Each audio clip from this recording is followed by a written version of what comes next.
Welcome in. Well, guys, here we go.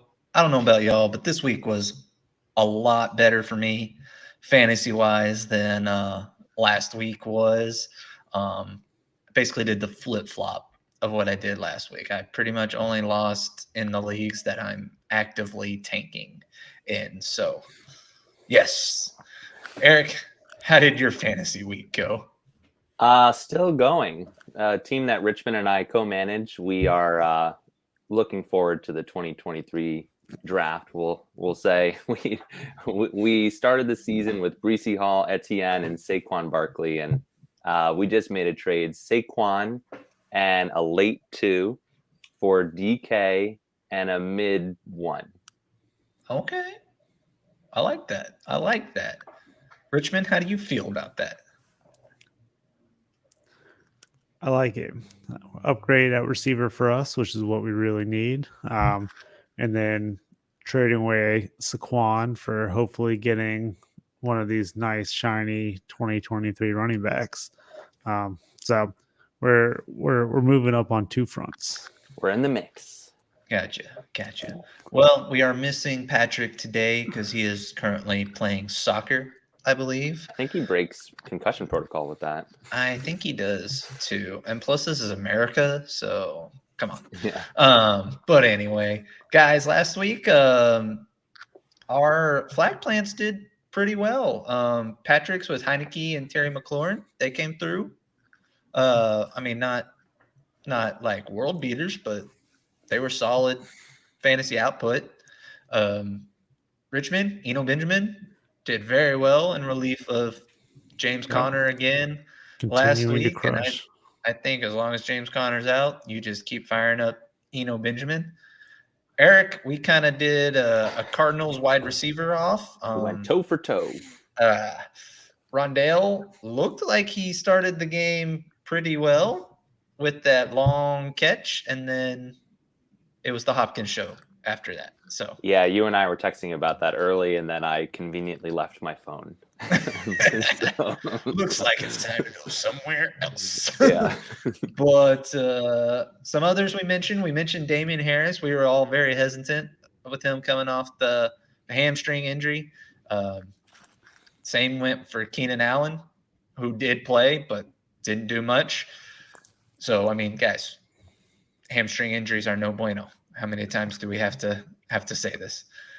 Gus Edwards kind of went off, and yeah, I think that was pretty much it. Did I miss anyone? Who else did we? Is there anyone else we mentioned that Only we're the really best, high on? only the best players, clearly. That's right. Yeah, I don't We believe so. only mentioned the ones that won you your league. That's who we mentioned last week, I believe. Well, anyway, let's move on to concussion corner, and I do this because apparently Amon-Ra St. Brown didn't have a concussion. Richmond, what the heck is going on there? Yeah, I guess it's part of the new protocol that we kind of been talking about the last few weeks of seeing guys get pulled more quickly than they would have in the past. So I guess based on what they saw, they decided to pull him. But I guess coming back around to it, they decided that he didn't have a concussion. I think his coach decided that it was because of how he was moving afterwards, is what they chose to pull him off for. I mean, he definitely got up slow, but didn't really seem like he stumbled or anything like that. It definitely was not like Tua with the back injury. But I don't know. I guess this is just the new NFL we live in, where if you get up and even move a little bit weird, they're gonna yank you, and it's gonna be interesting when we get to like the playoffs, and it's a player like I was listening to the radio and they mentioned what happens when this is Josh Allen in the playoffs. Are they gonna be as hard about it, or is it going to be like the That's COVID interesting. protocols last year where it all went away in the playoffs? I was literally just about to cite this COVID protocols. They were very strict about it regular season. Once the playoffs came, all of a sudden, oh no, everybody's healthy. Nobody has COVID anymore. That cough doesn't mean anything. I think it's going to stick. I mean, this is a matter of image for the NFL, and they've been battling, concussion injury image for a long time. And I think now we finally had two big injuries: the Nyheim Hines injury, where he was clearly concussed, and then the Tua Tagovailoa injury, where they just totally mismanaged it. I think it's too front and center for them to walk away from later on in the season.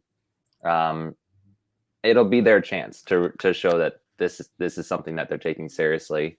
And I do think the pendulum has swung too far in the conservative direction, but that's to be expected anytime there's a spectacle.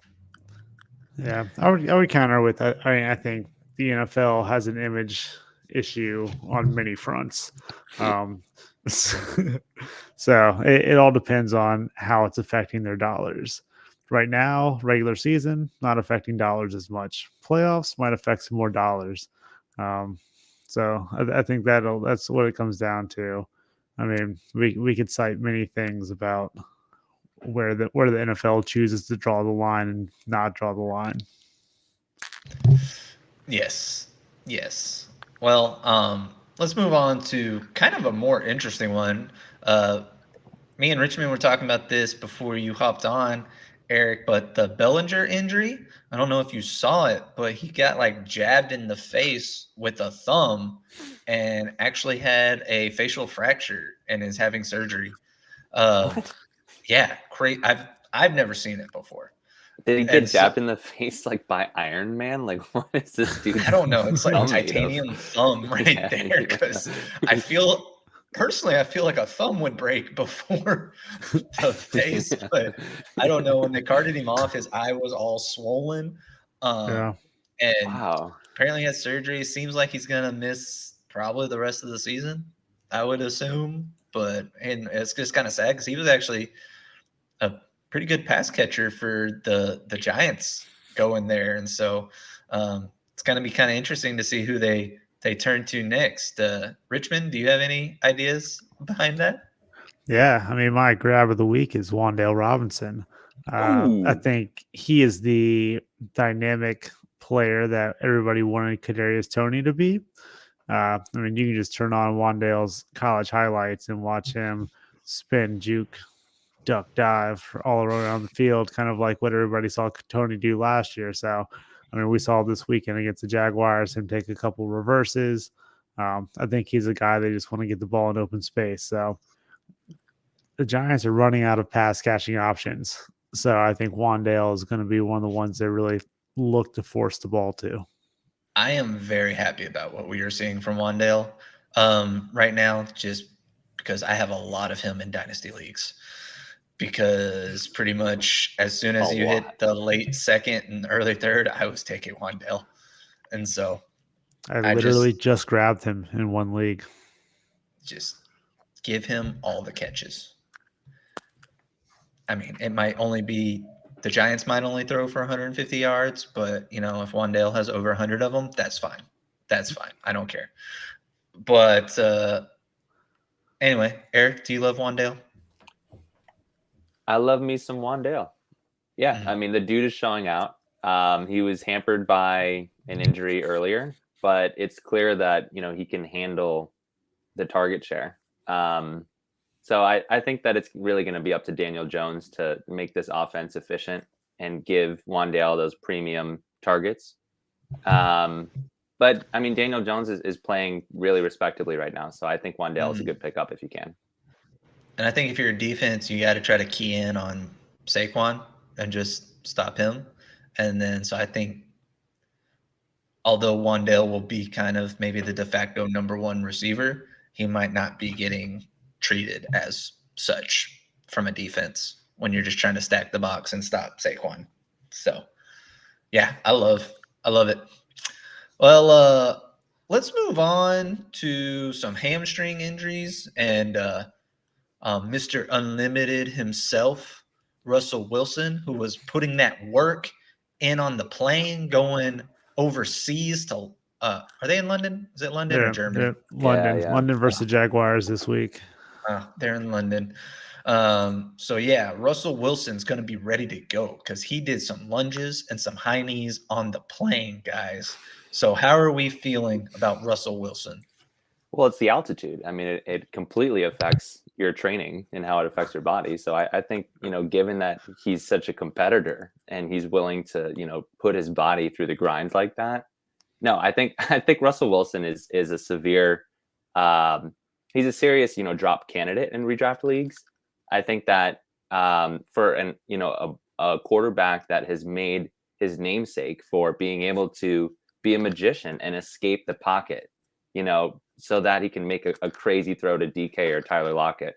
Like, this is not something that he's capable of, probably for the next couple weeks, while this hamstring injury really solidifies itself.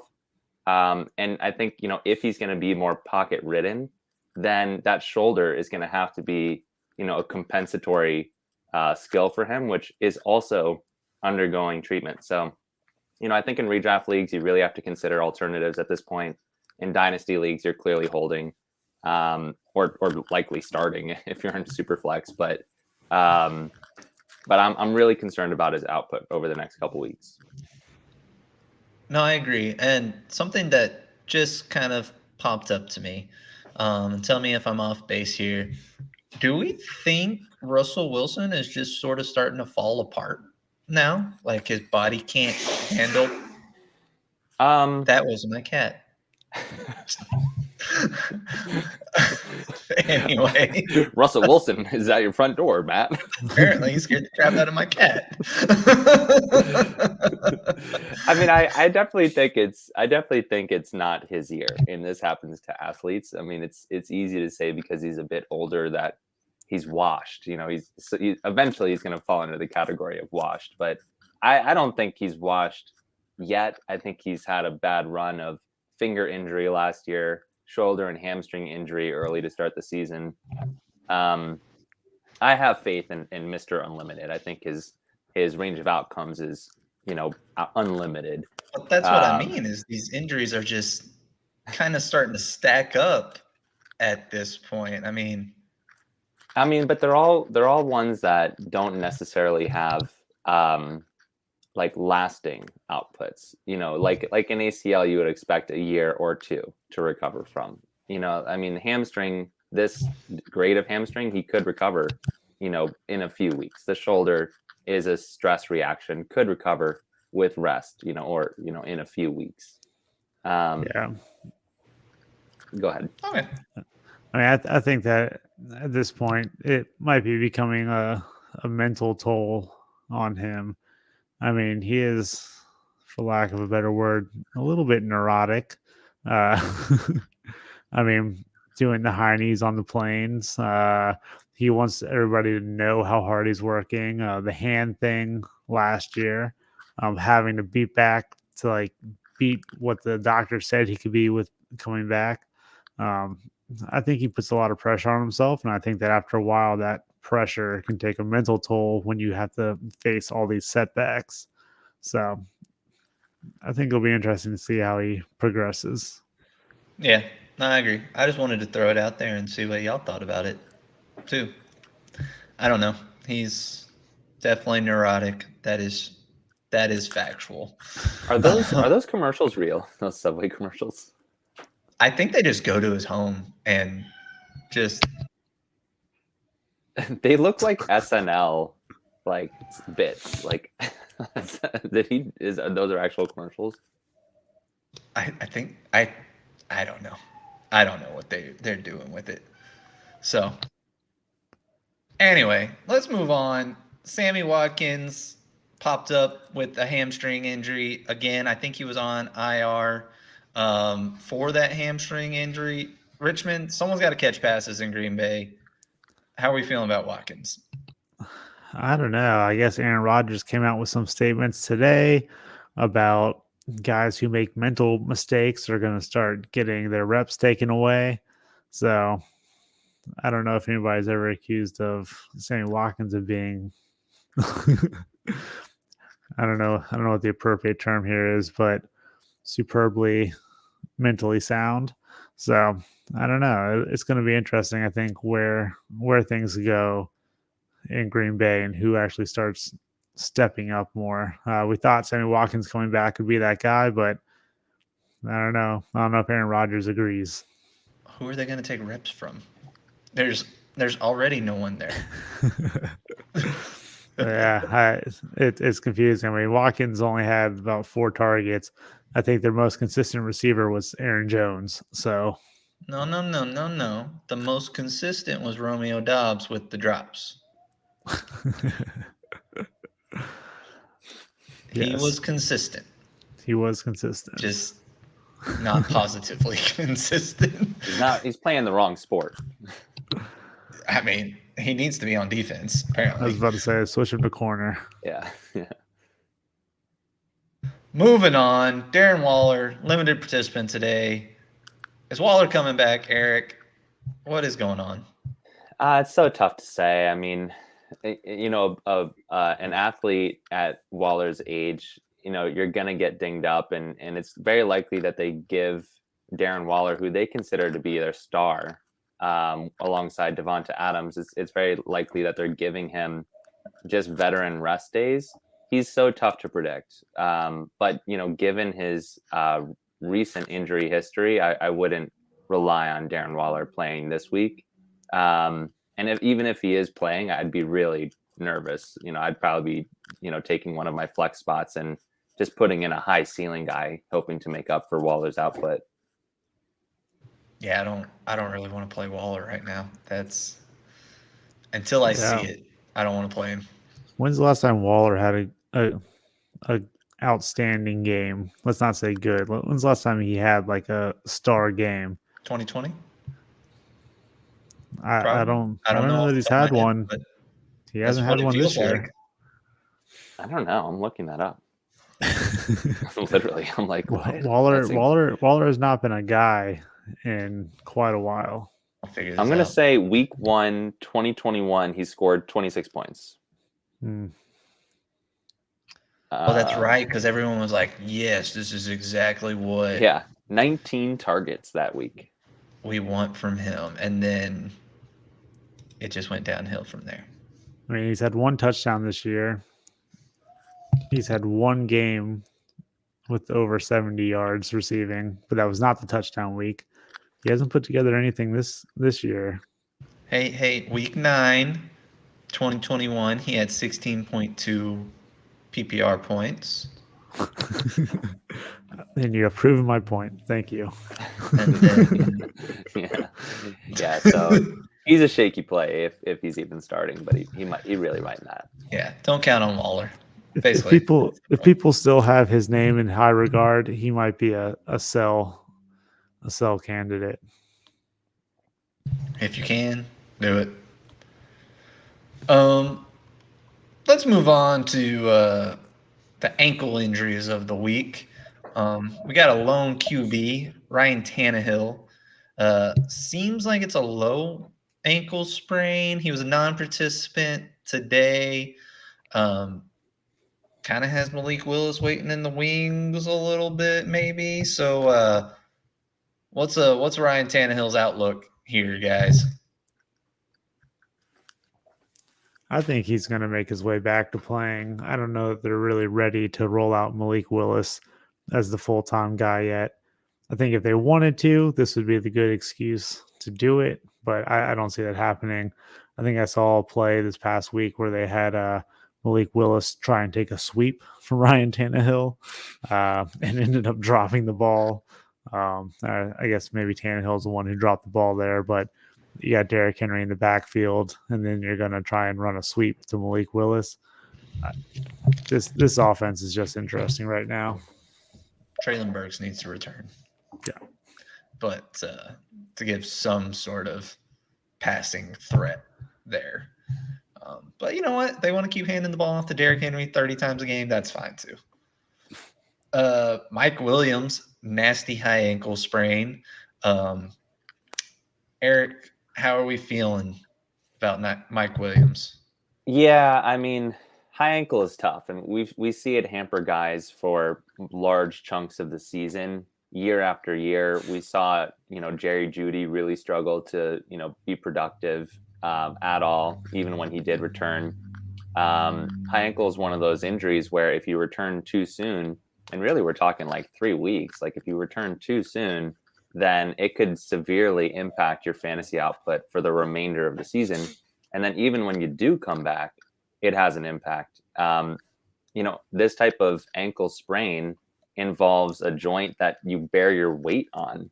So every time you put your foot down, it's going to be stressed out, let alone, sprint on it, jump on it, or make a cut. So I think Mike Williams is really going to be out until like the last quarter of the season. Or if he does come back sooner, then I'd be very shaky playing him. Yeah, I agree. I don't like when someone gets a high ankle sprain. That's almost, I would almost rather than just be out for the year at that point than playing the game of crap, when are they coming back and are they going to be good or not? And so, I mean, another one with a high ankle, Njoku, who is really doing quite well at the tight end position for Cleveland, ends up with a high ankle sprain. Richmond have same thing here with everything, or Yeah, I mean, I'd be wary of him as well. I mean, right now he's sitting as the number 2 pass catcher on the Browns, so it might be the Harrison Bryant time to step up on that offense and take some of those catches. Again, I mean, I don't know how pretty the Browns offense has been as a whole on the pass catching side with the Brissett, but yeah, I mean, they also might be looking to move Kareem Hunt over there, is what I've been seeing. So it looks like they have him on the market for a 4th. So I know he's right ahead of Bryant on their pass catching list. So I'd say Harrison Bryant would be a guy to watch out for on that side to see if he can step up, maybe leap over Choku and Kareem Hunt if he ends up getting moved. yeah, that'd be interesting. That'd be an interesting shake up for not only the Browns but for wherever Kareem Hunt goes. I mean, we'll just have to wait and see on that, I guess. Seems like the trade market's been fairly active already in the NFL, and I hope it keeps up because it's always more fun when players are on the move to a new team. Guys, let's take a break from the injuries for a second, and let's talk about a possible overreaction on Keep Trade Cut. If someone's listening and they don't know, Keep Trade Cut kind of keeps track of dynasty values for players through a crowdsourced kind of way where you vote on the players and it ranks them and gives them a certain amount of points. But anyway, Chris Olave is currently wide receiver 7 on Keep Trade Cut. How does that make us feel? To put it in perspective, that puts him 1 spot behind Cooper Kupp, 1 spot ahead of Tyreek Hill, 2 spots ahead of T. Higgins, and 3 spots ahead of CeeDee Lamb. Guys, is this a vast overreaction? I almost think it's more of a test, like a statement about CeeDee Lamb. I mean, I think it's more of a statement on CeeDee Lamb, where CeeDee has been, the crowdsourced favorite to remain in the top 10, but really likely because of quarterback injury, his production has dropped, even though his metrics remain elite. With regards to Olave, his metrics actually look pretty freaking good for a rookie wide receiver. You have to wonder how much of his target share is related to Michael Thomas and Jarvis Landry being out.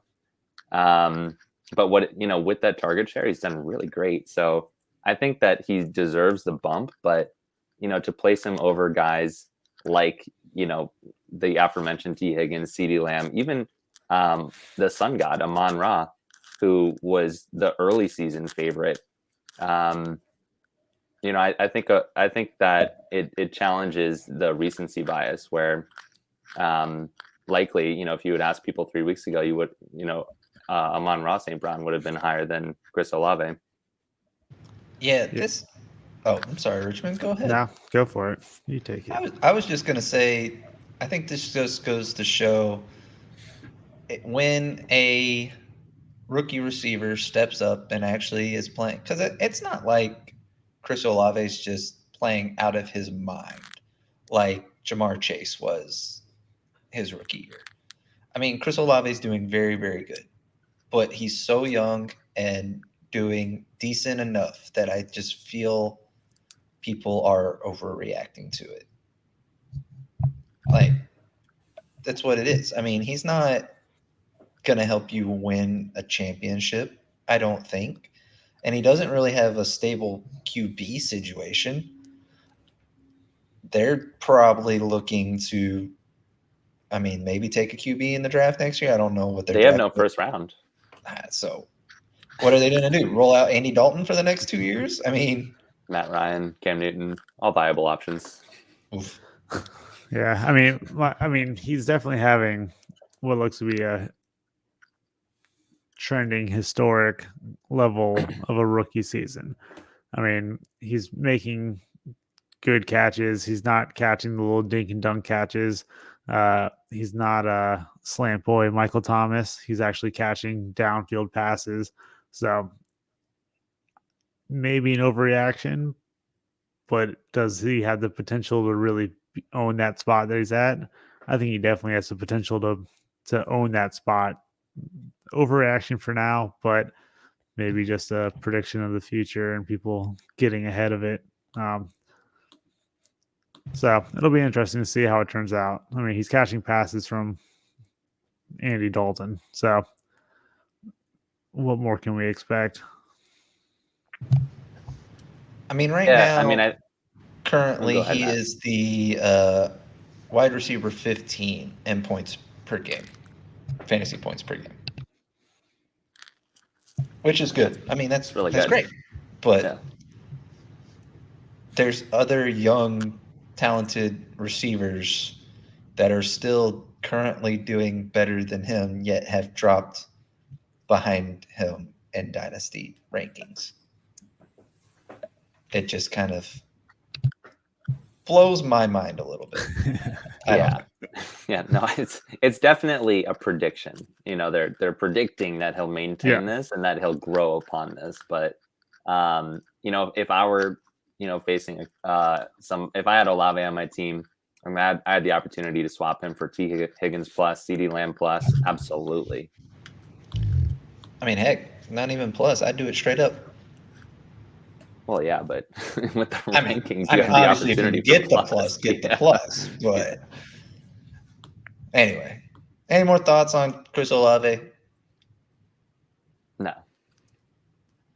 Great player, great player, but maybe just kind of benefiting from a situation that he's been thrust into right now.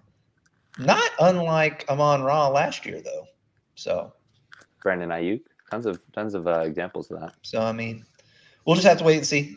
I definitely wouldn't pay the price it looks like it takes to acquire Chris Olave right now. Let's move on to D's knees.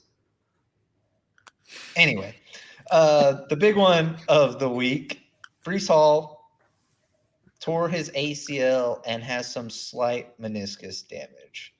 So, Richmond, how does that compare to maybe like the Javonte injury earlier in the year? I would say it's a much better outlook than the Javonte injury. ACL with slight meniscus. I mean, we're looking there that he's going to most likely, if there's meniscus damage, it's going to get repaired. I mean, that's what all the literature says is if there's ACL plus meniscus, you go ahead and just repair the meniscus. Don't let it go. But that's still, I mean, that's pretty standard at this point. I mean, most ACL injuries involve some degree of meniscus. So I think definitely going to have a better outlook than some of these guys that we've been seeing recently, like Javonte or Dobbins, who have the more involved ACL injuries. better opportunity to bounce back and be back within the next year from that kind of injury versus a more involved multi-ligament injury. So what I just heard is Brees Hall is going to return from it next year and have an Adrian Peterson like season off of it. Yes, put me down for that. I'm going to go take it to the lottery. That's his grab of the year. That's the grab of 2023 is Brees Hall. You might see a little bit of a downgrade in him next year in drafts because of this, but like Richmond just said, I mean, it's a much better outlook for Brees Hall than it is for Javonte Williams at this point. Yeah, I think he could be maybe not the start of training camp, but if everything were go to plan, I mean, he would be able to come back next year before the start of the season, I think, and be involved in training camp. Yeah, that's kind of the way I see it too. I think might miss a couple games, but I really think he plays the whole year next year. Speaking of J.K. Dobbins, who you just mentioned, Eric, what the heck is going on with Dobbins? It's really not good news. I mean, for 2022 and beyond, essentially, his medical practitioners are just saying, okay, we thought you had it, but you don't. So it's really unclear what they were even looking for in this scope procedure. Oftentimes they'll go in not really knowing what they're going to find. But in terms of outlook for J.K. Dobbins, it bodes really, really poorly in terms of his return this year, but also his production whenever he does come back. Yeah, and it's worth mentioning Gus Edwards looked pretty good last week with his return from knee injury. Pretty much said, hey, Kenyon Drake, take a seat. This is my show now. Gus Bus is here. So, yeah, I mean, I would continue to roll out Gus Edwards as long as Dobbins is out. What worries me is when Dobbins gets back and it just becomes a coin flip between the two on who's going to get the touchdown that week. But we'll just have to wait and see, I guess. Another one, Metcalf was kind of a weird injury this week. They're calling it patellar tendon, but being pretty vague about it. Say, well, it's not going to require surgery. Metcalf's coming out and said, I want to play next week, which leads me to believe that it's sort of a light strain patellar tendon. But Richmond, what do we do with Metcalf right now? Yeah, I don't know. I mean, I think he's a risky play right now. I think depending on what they are implying with the patellar tendon strain, for a guy of his size and his position, it's something that could, in my mind, I'm thinking like potential long-term tendinopathy kind of outcomes for him. So even if it's not something that requires surgery, it's not necessarily something that's really could be easy to bounce back from. So it's hard to predict what's really going on there without having more information. But I think it's just going to have to kind of see where he goes as far as practicing. Yeah, I think so. As well, we'll see kind of if he practices at all this week and kind of how it goes forward. In the meantime, I mean, who's the next man up for Seattle? I mean, Lockett's been looking good. Kenneth Walker looks good. Is it possible Eskridge takes kind of more of a role, Eric? I think it's Marquise Goodwin. I mean, Marquise Goodwin. Yeah, I didn't think I would say that name, but I picked him up in a few leagues. His metrics and the way that they used him, he slid right into the DK Metcalf role and he showed out. So, I think if I were in a pinch, I'd be feeling pretty good that I have Marquise Goodwin this week. I was ready to pounce on Marquise Goodwin, so I agree with Eric. You almost grabbed him. I almost grabbed him. I did grab him in a few leagues. I don't know if you guys. Fun fact: Marquise Goodwin, really, really, really good long jumper at University of Texas. He even competed at the Olympics in 2012. So I'm a big fan of Marquise Goodwin. He's been through a lot of up and downs in his career, but 2 touchdowns on Sunday night. So hopefully that's reflective of something that can go good for the rest of the season for him if Metcalf is to miss some time. Yeah. Not Should that be. fun of a fact, but that was a fact. Yeah, Marquise Goodwin. How about? Hopefully they just, if they're 5 yards out, they just ask Marquise Goodwin just to jump into the end zone. Guys, He's I got the this. hops. I got this, guys. I've been training my I whole can life jump for this that far. moment. We got a couple tight ends with some knee injuries, both kind of big time tight ends too. Mark Andrews and Hawkinson. I'm pretty sure Mark Andrews burned all of us in some leagues. I know he did in one of my leagues as well. And then Hawkinson just sort of kind of popped up. Does anyone kind of know what's going on with either of them? Yes, no, maybe so.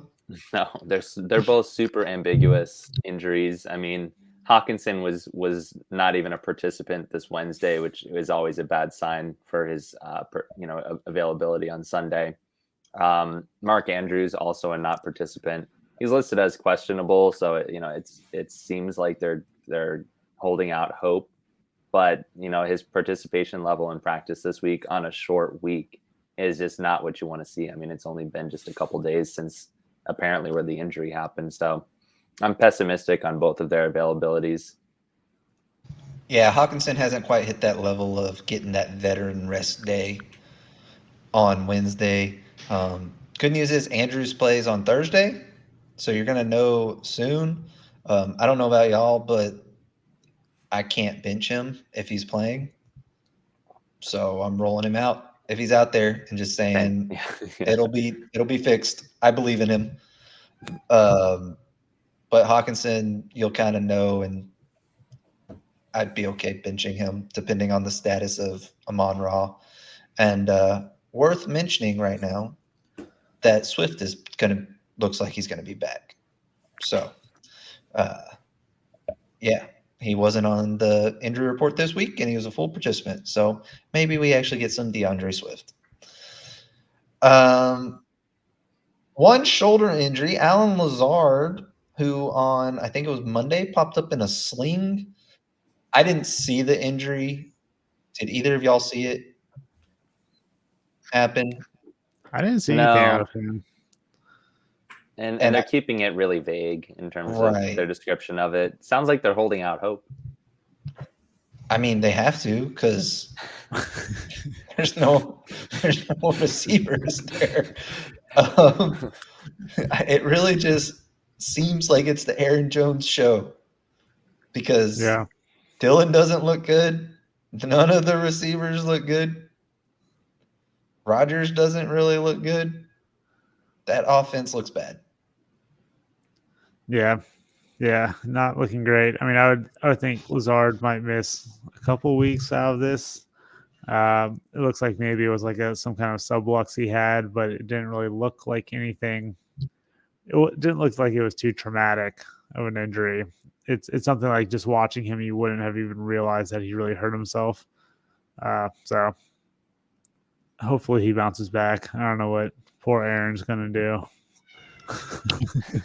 Just complain about it on the Joe Rogan pod. Yeah. And Pat McAfee. Just, this week these receivers need to step up or I'm going to bench them all. Yeah. Rodgers, there's no other receivers you have to throw to them. Well, that's fine.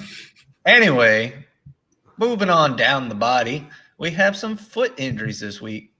Rashad Bateman still kind of dealing with his foot injury that hampered him in the past couple of weeks. He played last week. I think I saw he was a full participant today. So it looks like he's going to play tomorrow on Thursday. If he doesn't, Devin Duvernay would kind of step into that role. I don't know if y'all have any thoughts about that. There's really doesn't seem like there's much to say there. There's Michael Thomas still dealing with his foot injury. And as far as I know, no real information going on for him. Yeah, he's just one of the most ambiguous injured athletes out there. I mean, with all the drama that happened with him over the last year and some change, like it's so hard to tell what's going on with this guy, but it doesn't look good. Yeah, no, I agree. It's so tough at this point. And no matter where you have him, it's so hard to get rid of him as well because no one wants to buy him in Dynasty. Redraft, you can't drop him because you saw the upside that, what was it, week one And or two? Yeah, both. Yeah, like he was great. He was great. And then he had another injury that has derailed it. And so it's one of those. It's a curse. It's the Michael Thomas curse. It's the Michael Thomas curse. That is factual. They've talked about it for decades. It goes way back. That Michael Thomas curse. Anyway, Josh Jacobs also popped up on the practice report as a limited participant today with a foot injury. Richmond, are you worried about Jacobs going forward, or is this just kind of he's a little nicked up? I'm thinking he's just a little nicked up. I mean, you accumulate some nicks when you have 3 straight weeks of 140-yard games with all the carries he's getting. I think he's had between 1 and 3 touchdowns, with 3 touchdowns being the last week. Hopefully he's just limited and they're just kind of taking it easy on him since he's carrying such a high load. So I'm erring more towards it's just a precautionary situation. Yeah, I agree. I mean, he was limited today. It's not unusual to see these guys limited on Wednesday. It's almost more important to see how he progresses from here, even if he's limited again tomorrow and then practices in full on Friday. Okay, it's those limited on.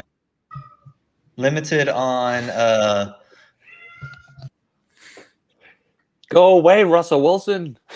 God, Russell Wilson, He heard stop limited. messing with my I cat. think he heard unlimited. He thought you were saying unlimited. He's like, please. Anyway, I lost my train of thought there. I don't even know. I think it would take a serious setback for Josh Jacobs not to play it. I think he's gonna go out there on Sunday. All right, we're good. Just threw something at my cat.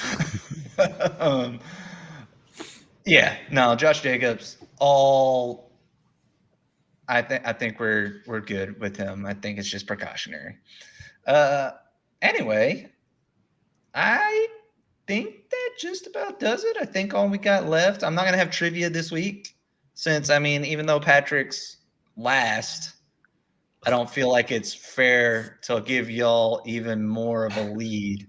He's tanking for Bijan. I mean, he knows there's no drafting in this. You don't get a first round pick next year for tanking. I mean, I might take one away from him. This is against the rules, by the way, to actively try to tank. Anyway, let's move on to our flag plants of the week. Eric, who's your flag plant? My flag plant is someone whose name I've been waiting to say for weeks now, DeAndre Swift. DeAndre Swift is entering a situation where the Lions are desperate for pass catchers. Amon-Ra has been limited in practice. He might not play. TJ Hawkinson seems like he's trending towards not playing. Josh Reynolds is also really banged up. He probably won't play. Enter DeAndre Swift, who is a prolific pass-catching running back. And those pass catches, those receptions are significantly more valuable than rushes. DeAndre Swift can do it all. I think that this is his game against the Miami defense, who, is easily one of the softer defenses in the league. I think DeAndre Swift really shows out this week. I hope so. That would be very nice for all my fantasy teams. My flag plan of the week is Michael Carter.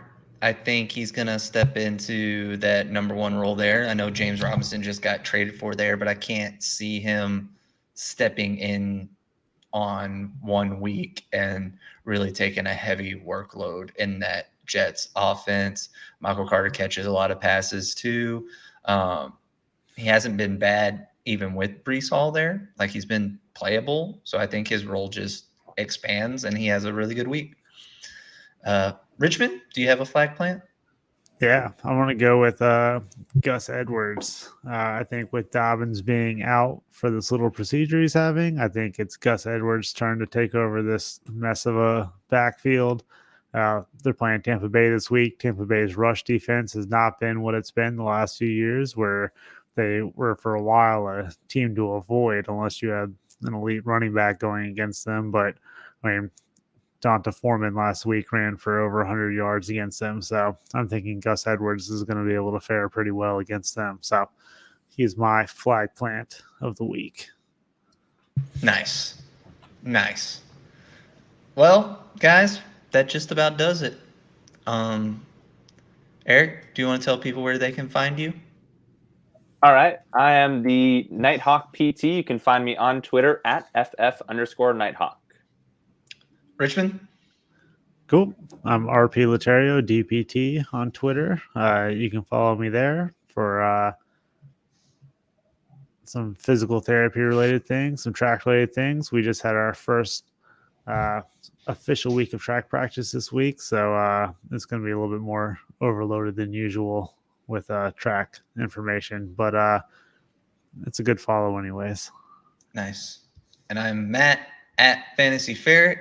And my cat's name is Quinn, who kept screaming in the background the whole time. Thank you to everyone. Thanks for joining in. Thank you to Gridiron Ratings for helping us put this on. Adios. Peace.